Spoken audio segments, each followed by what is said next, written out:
V-Guard presents कौन जीत रहा है, को पावर्ड बाय सेंसोडाइन एंड विमल। बोलो जुबां केसरी। 25 मई यानी कल जौनपुर की 2 लोकसभा सीटों पर मतदान होगा। यहाँ के क्या मुद्दे हैं इस बार, क्या कुछ होगा, कैसा माहौल है, यहाँ के वरिष्ठ पत्रकारों से हम जानेंगे। क्या यहाँ का माहौल इस बार होने वाला है? सर, कल मतदान होना है, क्या कुछ आप लोग सीनियर जर्नलिस्ट हैं, जौनपुर की क्या स्थिति है? माहौल तो जो है एकदम नीरस लग रहा है। ऐसा पहली बार महसूस हो रहा है कि जैसे हमारे जौनपुर में चुनाव नहीं हो रहा है।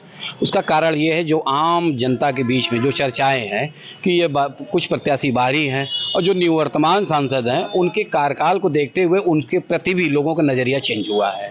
यहाँ जो है कि त्रिकोणीय चुनाव महसूस हो रहा था, लेकिन वर्तमान में कुल मिलाकर ये चाहे तपती धूप को देखते हुए और चाहे जो है कि विकास कार्यों को देखते हुए और चाहे लोगों की भाषणबाजी को देखते हुए चुनाव आमने सामने केवल भाजपा और सपा के बीच है और दोनों में से किसी एक को ही चुनना है, क्योंकि दोनों पर बाहरी होने का ठप्पा है। जहां सपा प्रत्याशी बाबू सिंह कुशवाहा बांदा से आकर यहाँ चुनाव लड़ रहे हैं, वहीं भाजपा प्रत्याशी कृपा शंकर सिंह रहने वाले भले यहीं जौनपुर को, मगर उनकी जवानी से लेकर बुढ़ापे तक की सारी राजनीति सामाजिकता सब मुंबई बीती है। इसलिए कुल मिला के आमने सामने एक लड़ाई में दो में से एक चुना जाना है। हम लोग भारत के नागरिक हैं, वोट देना हमारा अधिकार है, तो किसी न किसी एक को देना पड़ेगा। आपने कहा कि 2 बाहरी प्रत्याशी हैं बाबू सिंह कुशवाहा, ऐसे में यादव वर्ग भी एक नाराजगी दिख रही है, पहले भाई फिर सपाई की बात कही जा रही है। कितना लाभ श्याम सिंह यादव को मिल पाएगा? वो कुछ लोगों द्वारा कहा जाता है, इसलिए कि यही अगर कुछ यादव अगर ये कह दें कि पहले भाई फिर सपाई, तो वही यादव, कुछ ऐसे यादव हैं जो श्याम सिंह यादव जो बसपा प्रत्याशी हैं उनको गाली दे रहे हैं, क्योंकि ये बसपा के सांसद निवर्तमान में रहे हैं और सपा से टिकट मांग रहे थे और अखिलेश यादव इनको 3 बार बुलाए थे और वो वापस भेज दिए हैं कि जाइए तैयारी करिए। उनको न मिलने पर इन्होंने एक सार्वजनिक रूप से कहा कि ये मेरी बद्दुआ है अखिलेश यादव को, तो उन शब्दों को भी यादव देख रहे हैं। ऐसा नहीं है, क्योंकि यादव अगर ये कह दे पहले भाई फिर सपाई, तो या अखिलेश यादव भी तो भाई हैं उनका भी तो सम्मान देख रहे होंगे। तो ऐसा कुछ लोग जरूर कह रहे होंगे, लेकिन अधिकांश लोग ये भी कह रहे हैं कि हमको जो है कि भाजपा को सफाया करना है, तो इसलिए सपा को मजबूत करना है। सपा का प्रत्याशी चाहे जो हो, लेकिन हमको अखिलेश और मुलायम सिंह को देखना है। बीएसपी ने धनंजय सिंह की पत्नी को उम्मीदवार बनाया, फिर उनका टिकट काट दिया। धनंजय सिंह ने बीजेपी का सपोर्ट कर दिया है। कितना नफा नुकसान होगा बीजेपी को? हमको लग रहा है कि फायदा तो कुछ होगा, नुकसान ज़्यादा होगा। जैसे हम किसी को अगर अपना मसीहा मानते हैं तो उसको ही मानेंगे। अगर हम बजरंगबली शंकर भगवान के प्रति हमारी आस्था है, तो हो सकता है किसी दूसरे धर्म या दूसरे पार्टी के लोगों के प्रति हमारी नहीं हो सकता। नो डाउट कि धनंजय सिंह हमेशा जो है गरीबों के लिए कुछ न कुछ किए हैं और यही वजह है कि वो ऐसे लोग धनंजय को अपना मसीहा मानते हैं। लेकिन अब वो धनंजय ये कह दे कि इनको वोट देना उनको वोट देना, ये वोट है। जैसे कि धनंजय जितने वोट पाते हैं उसमें से जो 20 से 25% यादव का वोट मिलता है, तो वह भाजपा को थोड़ी देगा। वह स्वाभाविक है, जैसे आपने कहा ना पहले भाई फिर सपाई, हो सकता है कि वह सपाई में हो जाए। तो ऐसा नहीं है, बहुत फायदा नहीं है। माइनॉरिटी वोट किधर जा रहा है जौनपुर का, जो धनंजय के सपोर्टर हैं, क्या लग रहा है? देखिए, अभी तक तो धनंजय को कुछ वोट मिलते थे मुसलमानों को, लेकिन इस बार नहीं मिलेंगे, क्योंकि धनंजय चुनाव मैदान में नहीं है। और दूसरा सबसे बड़ा कारण मैं आपको बता दूं कि ये मुख्तार अंसारी और अतीक अहमद जैसे जो घटनाओं को आपने जो देखा है, तो इससे जो है कि भाजपा हमेशा एंटी भाजपा ही वोट, मुसलमान एंटी भाजपा वोट ही करना पसंद करेंगे। उनको कहीं ना कहीं तकलीफ है कि हमारे समाज के लोगों को मारा जा रहा है और वह जिसका श्रेय जो है योगी मोदी जी को जा रहा है। तो इन परिस्थितियों में मुसलमान भाजपा को क्यों वोट करेगा? मुसलमान वही वोट करेगा जो भाजपा प्रत्याशी को हराने का प्रयास करेगा। इस बार चुनाव में यहाँ के मुद्दे क्या रहेंगे लोगों?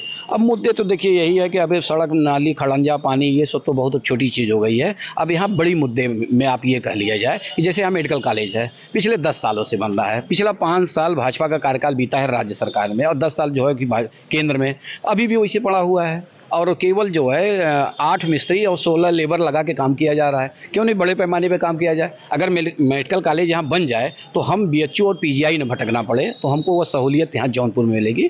तो हमारे ख्याल से कि जैसे कताई मिल और चीनी मिल बंद पड़े हैं, अगर ये खुल जाते तो यहाँ के जो बेरोजगार सूरत और अहमदाबाद, मुंबई, दिल्ली जा रहे हैं, तो यहाँ वो रोजगार अपना करते। तो बड़े मुद्दे में यही सब है, बाकी छोटे मुद्दे तो कब सब समाप्त हो चुके हैं।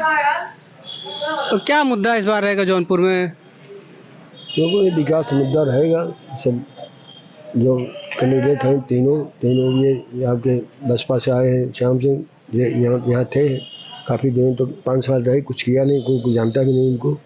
बुला गए आ गए। बाबू सिंह कुशवाहा इसे हैं और भाजपा से कृपा शंकर, कोई कार्यक्षेत्र यहाँ नहीं रहा है। बाबू सिंह ये भी जात को वोट पड़ेगा इस बार। इधर इंडिया गठबंधन ज़्यादा, इंडिया गठबंधन के पक्ष में इंडिया करंट चल रहा है। आपने कहा जाति पे वोट पड़ेगा, तो यहाँ पे समाजवादी पार्टी यादव वर्ग का जो है उनकी संख्या ज़्यादा है और कहीं ना कहीं नाराज़गी भी दिख रही है कि वोट नहीं मिला, मतलब उनको नहीं मिला, बाहरी प्रत्याशी को यहाँ से मैदान में उतारा गया है। पहले भाई फिर सफाई वाली बात कही जा रही है, क्या इसका फायदा श्याम सिंह यादव को मिलेगा? यादव सिर्फ अखिलेश यादव को जानता है और उसके अलावा आगे पीछे किसी यादव नहीं जानता। श्याम सिंह यादव यहाँ रहे, कुछ किए नहीं, यादवों के लिए कुछ नहीं किए। व्यक्ति उनके नाते रिश्तेदार कुछ होंगे जो उनकी बात कर रहे हैं, सामान्य तौर पर यादव उनके साथ नहीं है। कृपा शंकर सिंह मुंबई से आए जौनपुर में, उनको टिकट मिल गया, मैदान में उतरे। धनंजय की पत्नी का बीएसपी ने टिकट दे के काट दिया, उसके बाद श्याम सिंह यादव को उम्मीदवार बना दिया गया। धनंजय ने बीजेपी का सपोर्ट कर दिया है, कितना फायदा मिलेगा? देखा, उनके सपोर्ट करने से भाजपा कोई लाभ नहीं होने वाला है। व्यक्तिगत लड़ते तो वो पा सकते, जितना वोट पाते गरीबों काम करते हैं, लोगों का करते हैं, मिलता हो उनको, लेकिन किसी सपोर्ट करने से ऐसा कुछ नहीं है। उनको कोई लाभ नहीं होगा। कुछ उनके जो अगल बगल को उनकी जात के लोग थे, भले उनको दे दें। समाजवादी पार्टी प्रकाश दुबे, बाबा दुबे थे, उन्होंने भी बाबू सिंह कुशवाहा के टिकट से नाराजगी जताते हुए बगावत करके जो है पार्टी से इस्तीफा दे दिया है और बीजेपी का समर्थन कर दिया है। इसका कोई फायदा मिलेगा कृपा शंकर सिंह को? ओम प्रकाश दुबे की कोई हैसियत नहीं है, अपने क्षेत्र में कहीं भी नहीं है, न कोई उनकी सामाजिक कोई प्रतिष्ठा है, उनका कोई असर नहीं पड़ेगा। कोई असर नहीं पड़ेगा। और भी लोग हमारे साथ हैं। क्या मुद्दा इस बार रहेगा चुनाव में? मुद्दा, असली जो मुद्दा था, महंगाई, बेरोजगारी, भ्रष्टाचार, ये मुद्दे इस चुनाव से पूरी तरह से गायब हैं। एक दूसरे पर खाली आरोप प्रत्यारोप का खेल चल रहा है और इससे जनता असंतुष्ट है और वोट देने में बड़ा निराशा महसूस करे। उसके मन में क्या है, ये तो चुनाव परिणाम आने के बाद ही पता लगेगा। इस बार प्रत्याशियों को लेकर काफी नाराजगी है, कहा जा रहा है कि बाहरी प्रत्याशी आए हैं, तो क्या अब दोनों प्रत्याशी बाहरी हैं, दोनों में सीधी टक्कर है। किसी न किसी को तो वोट देना ही पड़ेगा, वोट देना तो हमारा कर्तव्य है, देंगे लोग। अब वो जीत हार तो भाई है, आगे देखा जाएगा। बाहरी की बात की जा रही है, सिटिंग सांसद यहाँ से श्याम सिंह यादव भी हैं और समाजवादी पार्टी से किसी यादव को टिकट नहीं मिला है और पहले भाई फिर सपाई जैसी चर्चा भी चल रही है। तो क्या अगर यादव वर्ग शिफ्ट हुआ बीएसपी की तरफ तो चौंकाने वाला परिणाम आ सकता है? ज़्यादा नहीं शिफ्ट होगा, थोड़ा बहुत शिफ्ट होगा, ऐसी कोई बात नहीं है, लेकिन ये अपने कार्यकाल में पूरी तरह से फेल साबित हुए हैं। इनकी ये तीसरे नंबर पर है, बस यही समझिए आप। धनंजय और बाबा दुबे का कितना जादू चल पाएगा बीजेपी की तरफ? बहुत मामूली दोनों जादू चल पाएगा। जादू कुछ नहीं है, कुछ लोग 10-20% इनके कहने पे इधर उधर हो सकते हैं।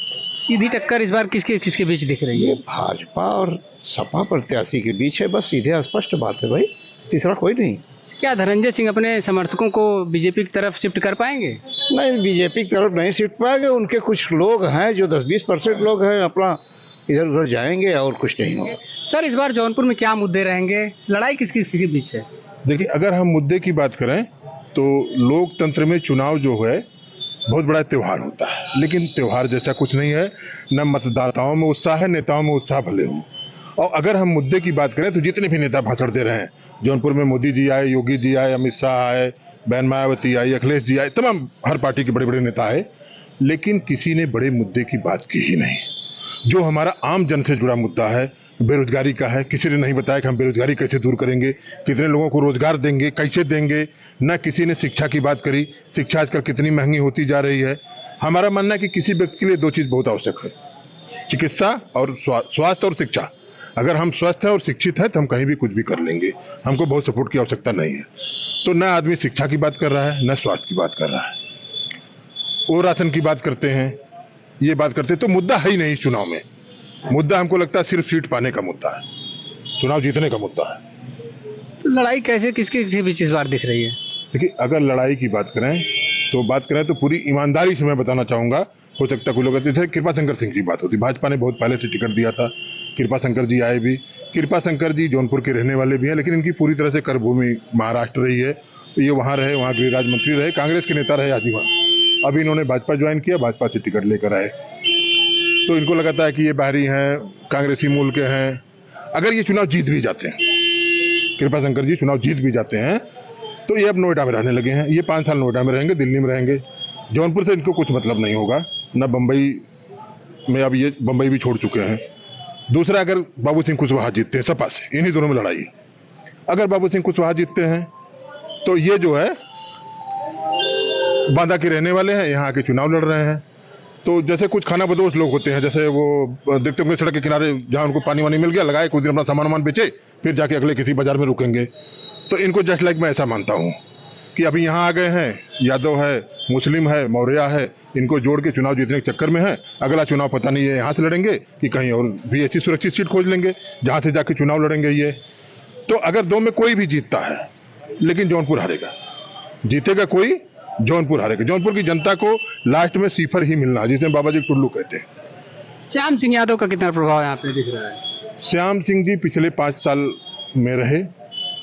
श्याम सिंह जी ने जरूर एक काम उन्होंने किया, सदन में बराबर उपस्थित रहे और कई मुद्दे उन्होंने उठाए जो राष्ट्र हित के थे, देश हित के थे और जौनपुर के थे। बाकी आम जनता में वो नहीं जुड़ पाए 5 साल, जिससे दूर रहे। उनके ऊपर ब्लेम भी लगता रहा कि ये यहाँ नहीं रहते हैं, भागते रहते हैं। मैं मानता हूँ कि कोई भी सांसद हर आदमी के तेरही बरही छोटे बड़े कार्यक्रमों में नहीं पहुंच सकता, लेकिन फिर भी उसे जनता के बीच जाना होगा, क्योंकि वो जनता को वोट से जीतता है। और श्याम सिंह जनता के बीच नहीं रह पाए, जनता में अपनी पहुंच नहीं बना पाए। 5 साल सांसद रहते हुए भी उसका खामियाजा उनको इस बार भुगतना पड़ रहा है। आपने कहा कि 2 बाहरी प्रत्याशी हैं, कृपा शंकर उनको बताया उनकी करभुन रही है और बाबू सिंह कुशवाहा। समाजवादी पार्टी में नाराजगी जैसी कोई बात है कैंडिडेट को लेकर? विरोध भी तमाम हुए हैं। देखिए, समाजवादी पार्टी में इनके 2 मुख्य वोटर हैं, मुस्लिम और यादव। PMY फैक्टर जो चलता है, मुस्लिम भाजपा कमल के फूल मोदी से कतई पसंद नहीं करता है। रही यादव की बात, यादव सिर्फ मुलायम सिंह को देखता है, उनके परिवार को देखता है। आप जाने कि लोकसभा की 80 सीटें हैं यूपी में, इसमें से 5 यादव चुनाव लड़ रहे हैं। अखिलेश जी स्वयं लड़ रहे हैं, डिम्पल लड़ रही हैं, अक्षय लड़ रहे हैं, आदित्य लड़ रहे हैं, धर्मेंद्र जी लड़ रहे हैं। इन 5 के अलावा छठा किसी भी यादव को समाजवादी पार्टी अखिलेश यादव जी ने टिकट नहीं दिया है पूरे यूपी में। लेकिन पूरे यूपी के यादव समाजवादी पार्टी के प्रति प्रतिबद्ध है, अपने नेता के प्रति प्रतिबद्ध है, तो वह समाजवादी पार्टी को वोट करेंगे। कोई विरोध नहीं है, वो अपने पार्टी के साथ है। जौनपुर में लोग यहाँ की बात करें, यहाँ पे क्या श्याम सिंह यादव कुछ नुकसान कर पाएंगे समाजवादी पार्टी का? देखिए, श्याम सिंह अभी बताया ना कि एक भी यादव को टिकट अखिलेश ने नहीं दिया है, फिर भी सारे यादव उनके साथ हैं। तो श्याम सिंह यादव को उनके नाते रिश्तेदार वोट दे दें, यह भी बहुत मुश्किल काम है। आप देखें, इसके पहले विधानसभा में गिरीश यादव जी यहाँ से मंत्री भी हैं, वो विधानसभा का चुनाव लड़े थे, तो उनको भी यादव ने वोट नहीं दिया। यादव सिर्फ सपा को वोट देता है, वह साइकिल को मानता है। पहले भाई फिर सपाई, ऐसी बात चल रही है, इसमें कितनी सच्चाई हो पाएगी, कितना कारगर साबित हो पाएगा? देखिए, अगर यह बात करें तो ये नहीं, ये हो सकता है मजाक में बोला गया लहजा है, मैं इसे मानता हूँ। ये सीरियसली नहीं है और ना ऐसा कुछ सीरियसली दिख रहा है, न हो रहा है। और श्याम सिंह यादव जी किन परिस्थितियों में चुनाव लड़ रहे हैं वो जानते होंगे। हम पत्रकारों को बुला करके उन्होंने स्वेच्छा से कहा था कि मैं अब राजनीति से संन्यास ले रहा हूं, शायद उसमें आप भी रहे हों, अब मैं कोई चुनाव नहीं लड़ूंगा। ऐसे में वो रातों रात कैसे निर्णय ले लिए चुनाव लड़ने का, ये श्याम सिंह यादव बेहतर जानते होंगे। उनका कहना था कि बहन जी ने खुद व्यक्तिगत उन्हें फोन करके रात में ऑफर किया टिकट, इसके बाद वो मैदान में आए। देखिए, कुछ बातें अंदर की होती, कुछ बाहर की होती हैं, वो आप भी जानते हैं, हम भी जानते हैं। अब उसे सार्वजनिक करना, हमें कहना अच्छा नहीं लगेगा। अब जो श्याम सिंह कहते हैं, धनंजय सिंह एक बड़ा फैक्टर जौनपुर के हैं, कितना बीजेपी के लिए कारगर साबित होंगे? उन्होंने बीजेपी के समर्थन का ऐलान कर दिया, उनकी पत्नी का टिकट कटा, तो इससे कृपा शंकर को कितना लाभ मिलेगा? देखिए, धनंजय सिंह एक बड़े फैक्टर हैं, युवाओं के चहेता हैं, जौनपुर के लोग उन्हें जानते और मानते हैं। अगर वह किसी पार्टी से टिकट लड़ रहे होते तो आज परिस्थितियां दूसरी होती। धनंजय लोकप्रिय व्यक्ति हैं, निश्चित रूप से हैं, हर व्यक्ति उन्हें मानता है, सम्मान करता है, मिलता है। लेकिन अब धनंजय नहीं लड़ रहे हैं, तो धनंजय को उन्हें दिखाना, दूसरे को सपोर्ट करना संभव नहीं है, क्योंकि धनंजय को मुस्लिम भी मानता है, यादव भी मानता है। अभी धनंजय जी भाजपा का सपोर्ट कर रहे हैं, तो उनके कहने से मुस्लिम और यादव उधर चला जाए, यह संभव नहीं है। हो सकता है कुछ समण वोट धनंजय के कहने से जुटे भाजपा में, तो जो उनके बाकी वोट हैं वो चले जाएंगे। कुल मिलाकर के दोनों पलड़ा बराबर होगा। बाबा दुबे भी समाजवादी पार्टी से बगावत करके इस्तीफा दे दिया और बीजेपी के समर्थन का ऐलान कर दिए हैं। अगर आप जानते होंगे तो बाबा दुबे ने अपने जीवन में 4 चुनाव लड़े हैं, इनमें 1 बार वो जीते और 3 बार वो चुनाव हारे हैं। 3 बार वो चुनाव हारे हैं। तो हमको नहीं लगता कि बाबा दुबे का बहुत जनाधार है। अगर जनाधार वाला नेता कहीं से हटता है और कहीं जुटता है तो कुछ इधर उधर होता है। मैं बाबा दुबे को बिना जनाधार का नेता मानता हूं, कोई फर्क नहीं पड़ने वाला, वो चाहे जिधर रहे। तो बिल्कुल जौनपुर के सीनियर पत्रकार थे जिनका साफ तौर पर कहना है कि इस बार लड़ाई यहाँ पे जो है वो कहीं ना कहीं बीजेपी और इंडिया गठबंधन के बीच दिख रही। उम्मीद जताई जा रही है कि इस बार मतदान प्रतिशत भी बहुत कम होगा क्योंकि प्रत्याशियों को लेकर काफ़ी नाराजगी है। हालांकि अब देखना होगा कि जौनपुर की जनता अपना नया सांसद किसे चुनती है। अजय पांडे, TV9 जौनपुर।